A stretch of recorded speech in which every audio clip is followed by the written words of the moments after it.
Alright, another response video to that old hacks guy. The first part of this is not going to be, it'll be on tax policy partly, and then we'll get back to the whatever, you know, direct democracy, voting by initiative, and why I don't think that's the best solution to what ails our politics. So I'll play a little clip of his, volume up, and respond to some of his video. You have a channel called Fair Economics, and what's more fair than all of us paying the same thing? I think that's the definition of fair.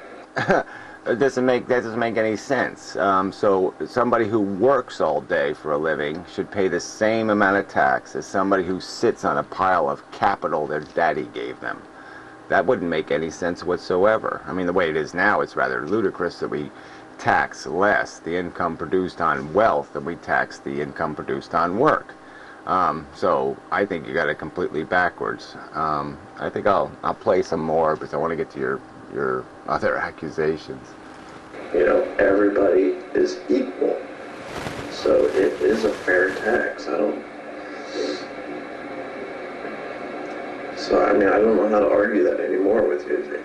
And the most important element of it is that it will turn us from a consumer nation to a savings nation, which we used to be,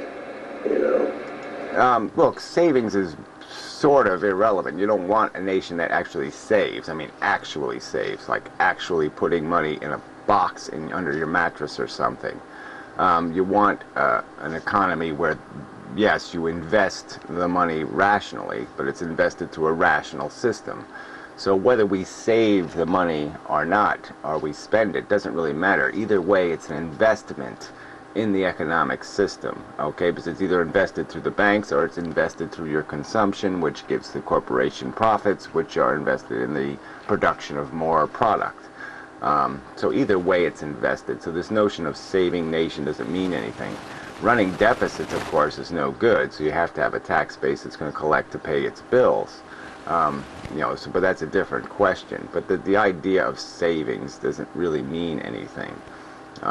If you want to lower consumption, yeah, to some extent that's a good idea.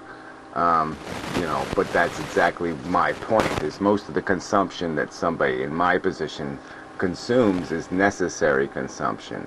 The consumption of some rich asshole who's wasting money and resources and investment capital, gold-plating his toilets and marbleizing everything in his house, he's wasting, investment dollars.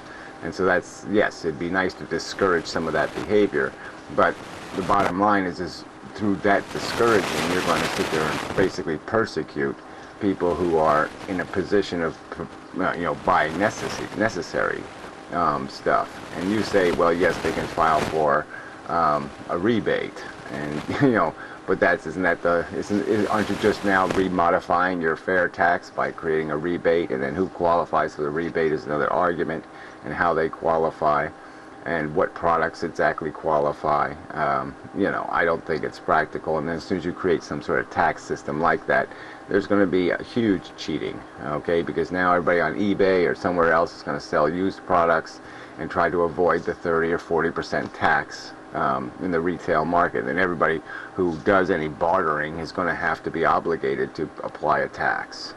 So it's not a practical solution in my opinion. Moving on.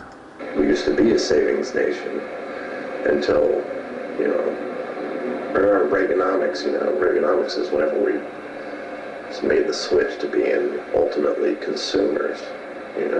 We stopped being people that, cared about the future and all that. We just wanted to buy, and spend. What did they call it? The decade of greed, or whatever it is called. Yeah, well, look, like I said, there's plenty of savings. It was in the stock market, though. There was plenty of investment going on, and there was plenty of consuming going on. But it was the growth in debt that was the real problem, both personal and national. And that's the obscenity. Wages went down, people just started borrowing a lot more money to live their life.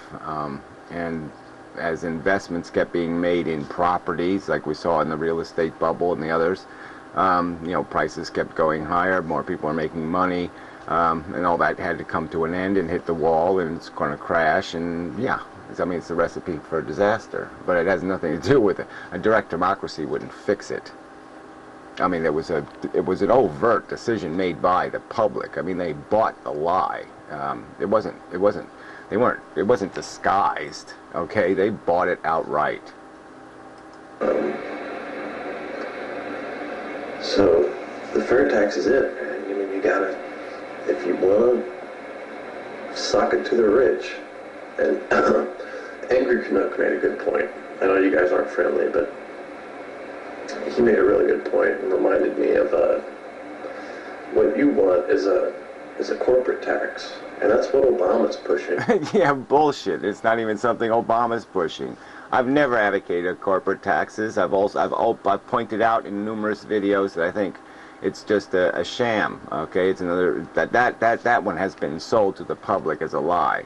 You tax a corporation, that's a sales tax. That's what you want. That's your kind of tax, okay? That's a sales tax, all right? Because it's just passed on to the consumer. So anytime you oblige a corporation to pay Social Security taxes or unemployment insurance or workman's comp or any other tax you apply to their profits, it just ends up being a tax on consumers, okay? Because the corporation doesn't come out of the rich man's pocket. It doesn't come out of the shareholder's pocket, that tax. It comes out of the consumer's pocket. The rich don't give up anything, ever. All right, it's the cost of doing business. And so that's just a sales tax. So that's the world you want. It's not the world I advocate. I advocate getting to some sort of system that values real productive work. And you're not really productively working when you're just sitting on a goddamn fortune and making some kind of dopey decision about, well, which stock will I invest in? What corporation will give me the most profit? That's not being a productive fucking member of society.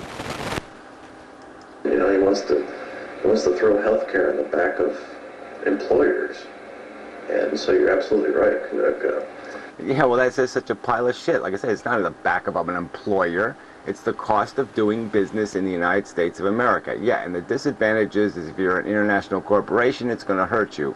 But if you're a domestic company, everybody's got to play by those rules, so it's just passed on to the consumer. So if it's paying for health care, it's a sales tax paying for health care, not a rich man tax, not a corporation tax, not an employer tax, none of that bullshit.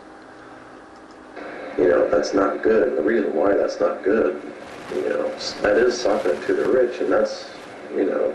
Yeah, again, you just totally missed it. I mean, you pontificate with such arrogance. I mean, you're a guy first that admits you were an anarchist, and then you were this, and then you were that. Your philosophy's been migrating all over the place, and then you talk that other people need to get educated. No, you need to get educated.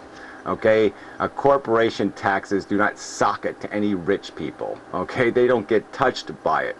As Luona Helmsley would say, only poor people pay taxes. She wasn't afraid of a corporate tax because she knew if there was a hotel across the street, they'd be paying the same cost of doing business taxes.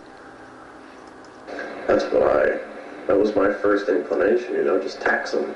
Tax the rich and the rich alone. Fuck them.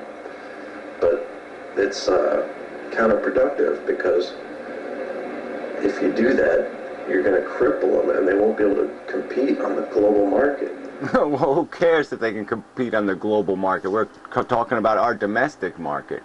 Yes, the rich bring money by exploiting people overseas. They steal the value of their labor, they bring it to this country, and then they spend it here on their mansions and their skiing resorts and whatever else, and they employ some of us, and we all sit there and say, oh, thank God we have the rich to give us jobs. It's an illusion. First part of the money is blood money, all right, that we shouldn't have anyway, okay? It's wealth built on the exploitation of other human beings.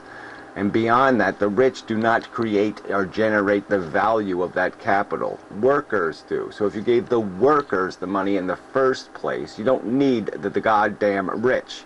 All right? What we should value is productive contribution. And obviously, if rich people put this level of value You know, like they expect a salary, an income from their money that's exorbitant. And so now they're no longer productive. I mean, how you measure the productivity of a worker is based on how much they produce by how much salary they demand for that production. And the rich demand the highest salary for the least valuable contribution. I mean, put the top 2,000, 10,000 richest people in the world on a list somewhere, and then start itemizing exactly what they actually invented, what they actually did. Not what money they spent, what they actually produced, what they actually invented, what they actually innovated, okay? And you're not going to find shit. You got Bill Gates, who invented renting an operating system to IBM, basically snookering Big Blue. Okay, big deal. Big giant contribution to mankind. He figured out how to snooker a giant corporation. Nothing. So there's no real innovation by him personally, is there?